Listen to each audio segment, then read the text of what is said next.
বাজারের তো কোনো নাই, কোনো তারতম্য নাই ভাই। মানে পকেট ভর্তি করে যদি টাকা নিয়ে আসেন, মানে বাসায় যেয়ে দেখবেন যে পকেটে কোনো টাকা নাই। এই জায়গায় মাছের বাজার আজকে একটা চাষের রুই কিনলাম 420 টাকা। আগে কিনতেন 5 কেজি, আজকে 2 কেজি কিনে নিয়ে যাচ্ছি। ওইভাবেই চলতে হবে ভাই। সব কিছু আমার না বিশ্বাস হয়ে গেছে আমাদের জন্য। আমরা বেতন পাই কত, আমরা বেতন তো আর বাড়ে নাই। 200 টাকা 250 টাকার রুই মাছ যদি এখন 450 টাকা যায়, আমরা খাবো কি বলেন? এই দেখেন সব দেখেন লাগে হলো 2-3 কেজি করে, 1 কেজি করে নিয়ে যাচ্ছি। টাকা শর্ট, কিছু করার নাই। হ্যাঁ, আমাদের টাকা তো সীমিত। দাম বাড়লে তো আমাদের লিমিটেশন চলে আসবে নিচে। যেখানে 5 কেজি কিনবে সেখানে আমাদের 2 কেজি কিনতে হচ্ছে, কষ্ট করে জীবনযাপন করতে হচ্ছে। করার কিছু নাই, কিছু কথা বললেই এখন প্রবলেম আছে ভাই। এই বেশি কথা বলা যাবে না। গত সপ্তাহের তুলনায় এই সপ্তাহে অনেক সব মালের দামে কম। যেমন গত সপ্তাহে তো বৃষ্টির কারণে দাম বাড়তেছিল এবং সবাই জানে যে একটা না অনেকদিন বৃষ্টি ছিল, এই কারণে মালের দাম আসে নাই, যার কারণে মালের দাম বেশি গেছে। কিন্তু এখন এই সপ্তাহে কিন্তু অনেকটাই কম, সব মালের দামে কম। 40 টাকা 50 টাকা বা 60 টাকা এর মধ্যে আর সব মাল কোনো মালের দামে বাড়া নেই।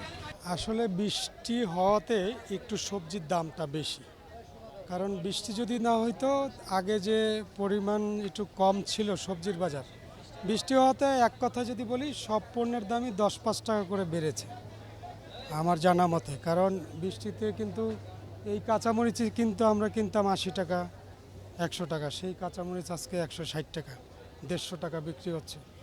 মনে করেন ভেন্ডি 30 টাকা কিনতাম, সেই ভেন্ডি আজকে 40 টাকা।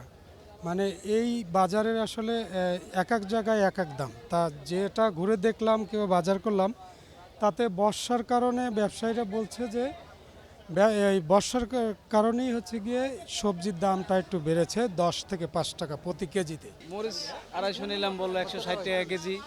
তারপরে আলু নিলাম, এক পাল্লা 120 টাকা রাখছে। মশলা লইছি, পেঁয়াজ 60 টাকা নিছে, রসুন 200 টাকা, আগে 220 টাকা ছিল, এখনও 200 টাকা। তারপর আনুষ্ঠানিক মিলিয়া মোটামুটি চলতেছে কম বেশি বাজারে। হ্যাঁ, কিছু দাম কমছে, কিছু দাম বাড়তেছে। আলুর দামটা এখন কম আছে, তারপর পেঁয়াজটা কম আছে 60 টাকা মোটামুটি। তারপর আলু হইলো পাল্লা 120 টাকা নিচ্ছে মোটামুটি। এখন আমাদের স্বস্তি আছে, এইভাবে থাকলেই মোটামুটি ভালো। এই দাম নাই, টমেটো 120 টাকা কেজি, বটবটি 60 টাকা কেজি, ওই সরা বেচে আফুতেন 1 কেজি 40, উস্তার কেজি 50, পটল 40, ভেন্ডি 40, পেঁপে আছে 30, গাজর 120, করলা 50, লাউ 40 টাকা পিস, মিষ্টি কুমড়া আছে 30 টাকা কেজি। এই দাম পাবে সেটা বাড়তে নেই। ওই সরা 1 কেজি নিচ্ছে আফু 40 টাকা, আফু দাম বেশি হয়েছে। ভেন্ডি কালকে বেচে 30 টাকা, যে ভেন্ডি 40 টাকা। কালকে পেঁপে বেচে 30 টাকা, আজকে পেঁপে বেচে 50 টাকা। কালকে কারকল বেচে 40 টাকা, আজকে কারকল 50 টাকা। কালকে উস্তা বেচছে আপনি মনে করেন 60 টাকা, আজকে উস্তা হইতে 70 টাকা 80 টাকা। প্রত্যেকটা কেজি থেকে 10 টাকা 20 টাকা বাড়তে। বাড়ার কারণ হলো আপনার বৃষ্টি বর্ষা, ফসল নষ্ট হয়ে যাইতেছে, দেখে যায় খেতে তুলতে পারতেছে না, এই জন্য আর কি। আগে থেকে তো কাস্টমার কম নিতে আছে, আর বৃষ্টির দাম বাড়তে ধরে যে বন্যার কারণে। 50 টাকা ছিল পোয়া, আজকে তো হইলো আরো বেশি। অন্যান্য সবজির দামও কত 25% 30% বেড়ে গেছে। আর প্রত্যেকটা সবজির দাম বেশি। আপনি এক সপ্তাহ ব্যবধানে আসমান জমিন ডিফারেন্স হয়ে আছে। 10 থেকে 20 টাকা প্রত্যেকটা সবজিতেই বেশি। এবং যে কাঁচামরিচ ছিল আপনার 40 টাকা 20 টাকা 30 টাকা, এই কাঁচামরিচ আসবে 60 টাকা। কোনো সরকারই চিন্তা করে না, যে যখনই বলে হ্যাঁ আমরা দেখব, দিন শেষে তাদেরটা নিয়ে চিন্তা করে। আমরা যে সাধারণ মানুষ, আমরা আজও যেরকম কালো এরকম। বৃষ্টির কারণে মাল সামানা একটু আস্তে আস্তে কম, কারণ চাহিদা বেশি। গেল সপ্তাহ থেকে এই সপ্তাহে 10 থেকে 12 টাকা কেজিতে প্রত্যেকটা মাল বাড়ছে। ঈদের পরে এসে বাজার খুব কম ছিল, দুদিন ধরে খুব কম ছিল, এই কালকে তো আবার বাড়ছে। সারের দাম বেশি, ওষুধের দাম বেশি, ঢাকা শহর মাল গাড়িতে আইতে গাড়ির ক্যারিং খরচ বেশি, দাম তো হিসাবে বেশি না, কমে আছে। কাস্টমারের যে আপনার গ্যাদারিংটা ওটা ওইভাবে হয়নি, বাট আনফর্চুনেটলি প্রাইস যে আমরা এক্সপেক্ট করেছিলাম যে একটু ডাউনওয়ার্ডসে যাবে, অতটা নিচেও নাই। সবজির দাম বর্তমান বাজারে সবজির দাম কম হওয়ার কারণে একটাই লোক সংখ্যা কম থাকার লোক, এই কারণে দাম কম। সোনালী মুরগির দাম কমেছে। সোনালী মুরগি ছিল আগে 320 টাকা, এখন হলো সোনালী মুরগি 290 টাকা কেজি।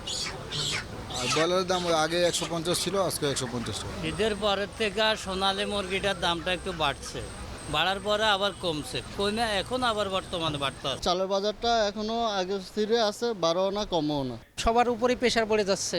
কেজি প্রতি যদি 3 টাকা 2 টাকা করে বাড়ি যায়, একটা পরিবারে 30 কেজি 40 কেজি লাগে, তার উপরে ধরেন 100-150 টাকা করে বেশি। আর অন্যান্য জিনিসেরও তো দাম আছে, সেগুলোরও বেশি। কয়েকটা কোম্পানি আছে কনজুমার, 5 থেকে 6টা কোম্পানি ওই সিন্ডিকেট করছে, করাতেই অবস্থা হয়েছে। কৃষকরাও কিছু পায় না, ওনারাও যখন উৎপাদন করছে তখন চালের দাম কম ছিল, বিক্রি করছে চালের দাম কম ছিল। কৃষকের থেকে চলে নিয়ে আসছে মিলাররা, ওরা নিয়ে এসে কৃত্রিম সংকট করে চালের দাম বাড়াই দিচ্ছে। একমাত্র মেল সিন্ডিকেটের কারণে আর বড় বড় কোম্পানিদের কারণে এই বাজার বাড়ছে। বাজার বাড়ার কোনো প্রশ্নই ওঠে না। গত 3-4 দিনে পার বস্তা 3 থেকে 400 টাকা মিনিকেটে বেড়ে গেছে, যেটা এখন হলো বড় মৌসুম, এখন তো ধান চালের কোনো অভাব নেই। কৃষকের থেকে চাল চলে আসছে অলরেডি ওনারা স্টক করে এখন সিন্ডিকেট করে ফেলাইছে। সিন্ডিকেট করে হঠাৎ করে ঈদের পরে দাম বাড়ায় ফেলাইছে প্রতি কেজিতে 500 টাকা। চাউলের দাম তো কমতেছেই না, বাড়তেছে। এখন এই যে 10 কেজি কিনলাম 60 টাকা করে। ধান চালের মৌসুমে এখন দাম বাড়াটা প্রশ্নে আসে না, কারণ এখন বাংলাদেশে ভরা মৌসুম চালের। আগের সাথে কেজিতে 3 টাকা দাম বেশি বিক্রি হচ্ছে এখন। তো আমাদের আসলে মধ্যম শ্রেণীর মানুষ কিভাবে চলবে, আর যারা নিচে আছে তাদের কি অবস্থা? এক সপ্তাহের মধ্যে এক বস্তা প্রতি আপনার 200-300 টাকা বাড়ছে। এটা কোনো যুক্তিসঙ্গত না। যা কিছু হয় দাম বাড়তি এবং কমতি, এটা সব মেলে হয় আর কোম্পানিদের কাছে হয়। কিন্তু আসলে মূলে কেউ যায় না, যাবেও না। এটা পূর্বের থেকে দেখে আসছে, মূলে না যাওয়া পর্যন্ত চালের দাম কমবে না। বাংলা থেকে মানুষ বর্তমান দেশে আছে, মাছ একটা বেশি হয় নাই, মাছ এলাকা একটু মাছের একটু দাম কম। মনে করেন বাজারে এখন কাস্টমার কম, মাছও কম। মাছের দাম আপনি যেখানে যান না কেন, আপনি হয়তো 400 টাকার নিচে কোনো মাছ নাই, আপনি যেখানে দেখেন না কেন।